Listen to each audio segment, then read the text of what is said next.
साथियों, आज हम शेयर मार्केट में निवेश के विषय में चर्चा करेंगे। साथियों, आप जानते हैं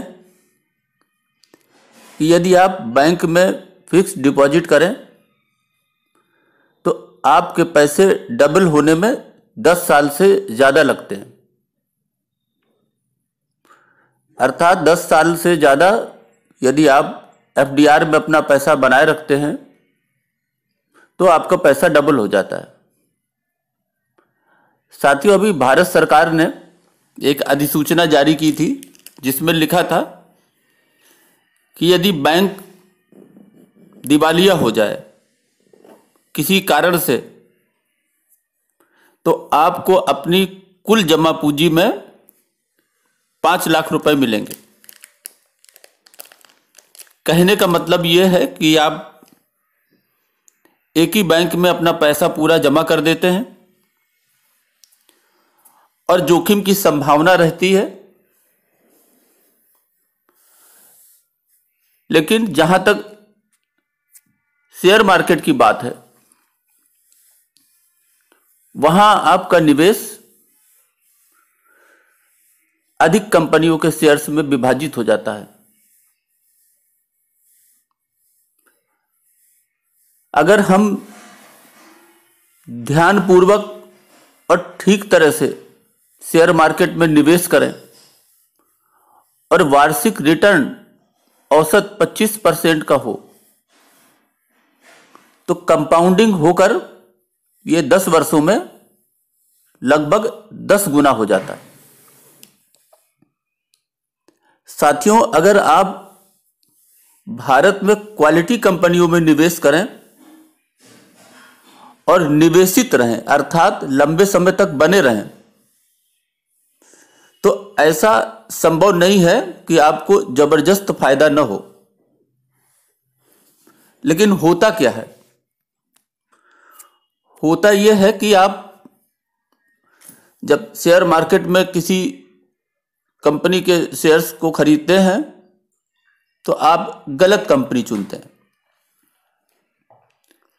आप यह नहीं समझते कि आप उस कंपनी के व्यापार में भागीदार बनने जा रहे हैं।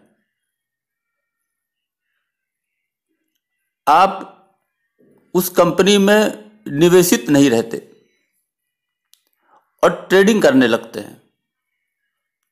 दाम बढ़ते हैं तो आप बेच देते हैं और जब नीचे आता है तो खरीदने की कोशिश करते हैं। एक कंपनी से दूसरी कंपनी, दूसरी से तीसरी, तीसरी से चौथी, अर्थात आप शेयर को खरीदने और बेचने का व्यवसाय बना लेते हैं।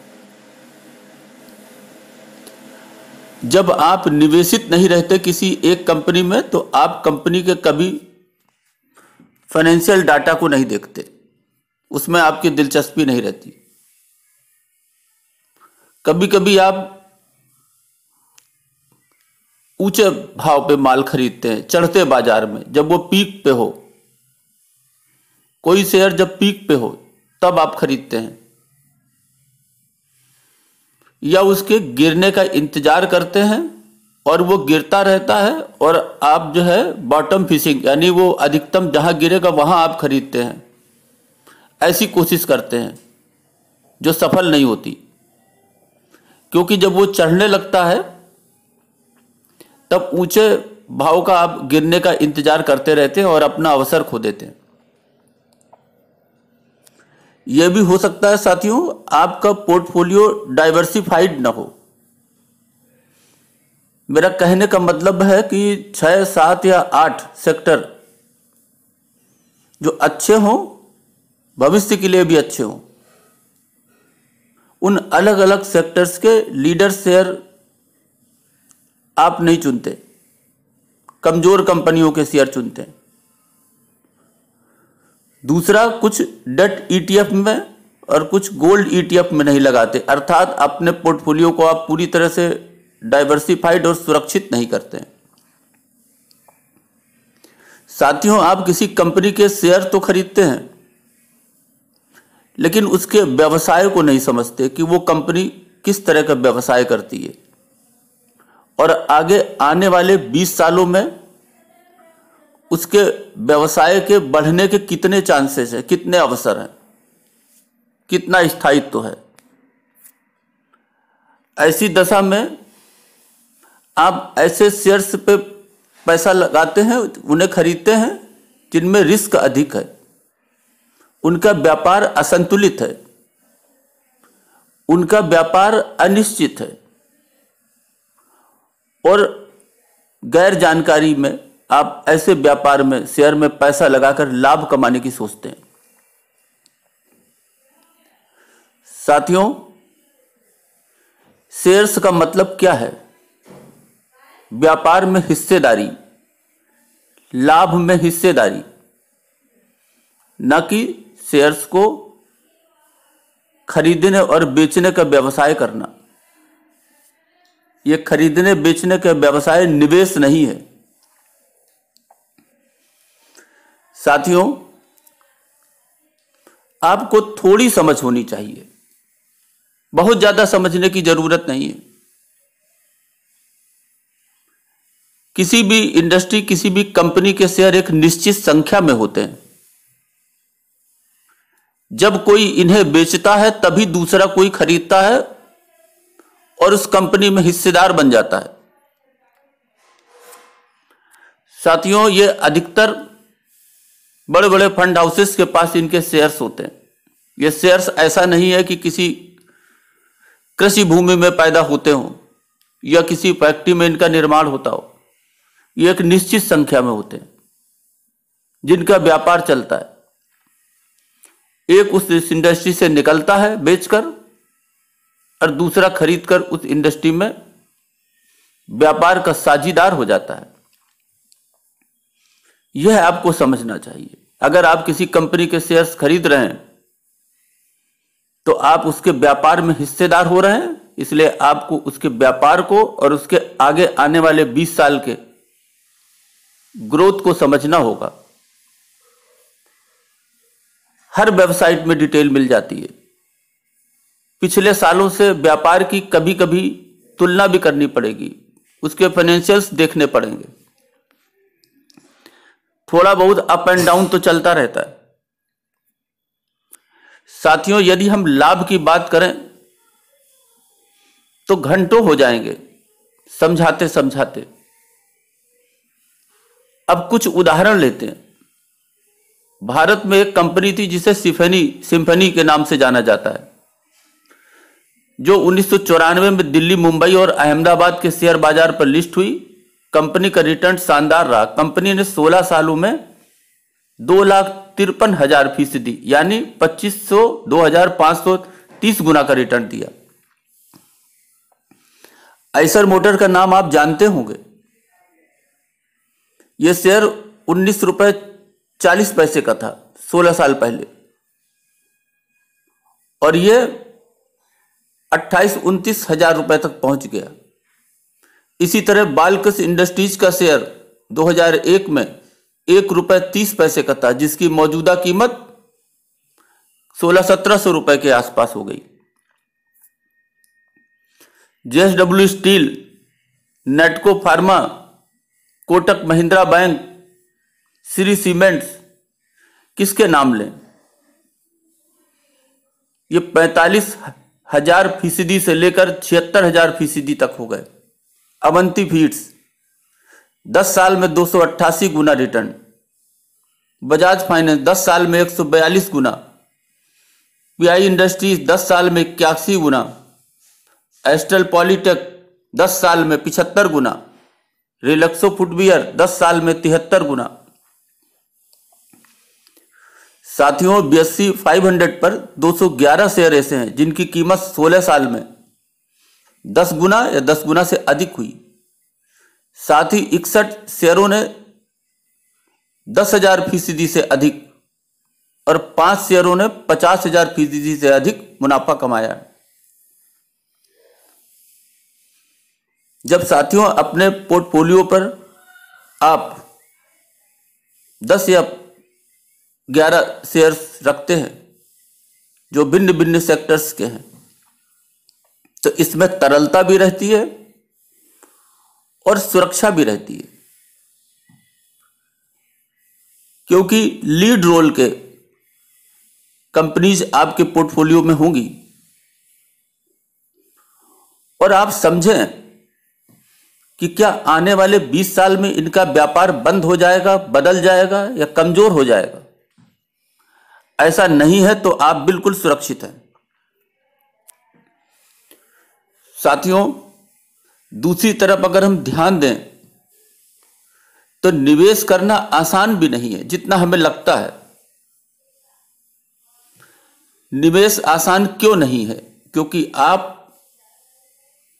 किसी कंपनी में साझीदार बने, उसके व्यापार में साझीदार बने, उसके शेयर्स खरीदें, ये तभी शुरू करें जब आप बिजनेस के बारे में गंभीर हों, उसके बिजनेस को समझते हो, उसके आने वाले 20 सालों में ग्रोथ की आपने उम्मीद बना रखी हो, अपनी क्षेत्र की लीडर कंपनी हो, कर्ज ना के बराबर हो, पिछले 5-10 सालों का उसका जो व्यवसाय है वो स्टेबल रहा हो। लेकिन अगर आप जल्दी पैसा बनाने में सोचते हैं और बिना कुछ जाने और बिना कुछ समझे इसमें शामिल हो जाते हैं तो यह आपके जीवन का सबसे दुखदायक निर्णय भी हो सकता है। साथियों, इसमें बहुत समझ की जरूरत इसलिए भी नहीं है कि अधिकतम हिस्सा बड़े बड़े फंड हाउसेस के पास होता है और जिन ग्राफ से, जिन तमाम टेक्निकल बातों से आप बहुत कुछ जानने और समझने की कोशिश करने वाले हैं या कोशिश करते हैं, वो सारा का सारा फंड हाउसेस को भी दिखता है। वो रिटेल इन्वेस्टर की इस समझ को समझते हैं और जो कुछ दिखता है आपने देखा होगा उससे विपरीत काम होते हैं शेयर मार्केट में, और ऐसे में रिटेल निवेशक फंस जाता है।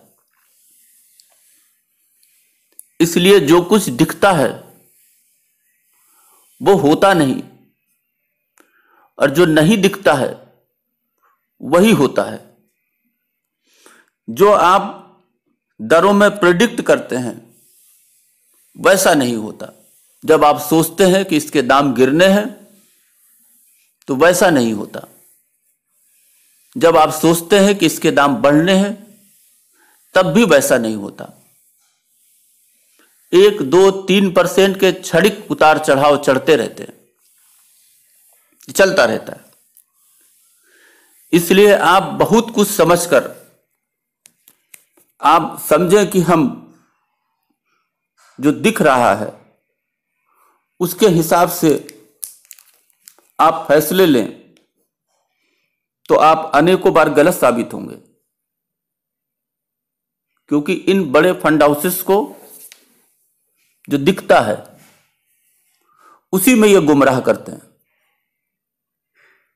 और प्रेडिक्ट नहीं होने देते। इसलिए कंपनी का चुनाव बहुत अच्छी तरह से करें। उनके फाइनेंशियल्स को देखें आप, उनके डेट को देखें आप, और आगे आने वाली 20 साल के ग्रोथ का अनुमान करें और उसके आधार पर अपने फैसले लें, अच्छी कंपनीज चुनें। और आपके पोर्टफोलियो पे अगर 10 से अधिक अलग अलग सेक्टर्स के चुने हुए अच्छे शेयर्स होंगे तो ये 10 गुना ग्रोथ 10 सालों की बहुत ही सरल है। आप काफी हद तक सुरक्षित भी हैं। साथियों, ये मेरी सलाह है, लेकिन आप कोई भी फैसला लेने के पहले अपने वित्तीय सलाहकार से परामर्श अवश्य लें। शेयर मार्केट में निवेश करना एक बेहतर विकल्प है तब जब आप अपनी सामान्य समझ से कंपनीज की ग्रोथ को अनुमान करें, उसे देखें, उसके व्यापार को समझें, लीडर कंपनी पे अपना पैसा लगाएं।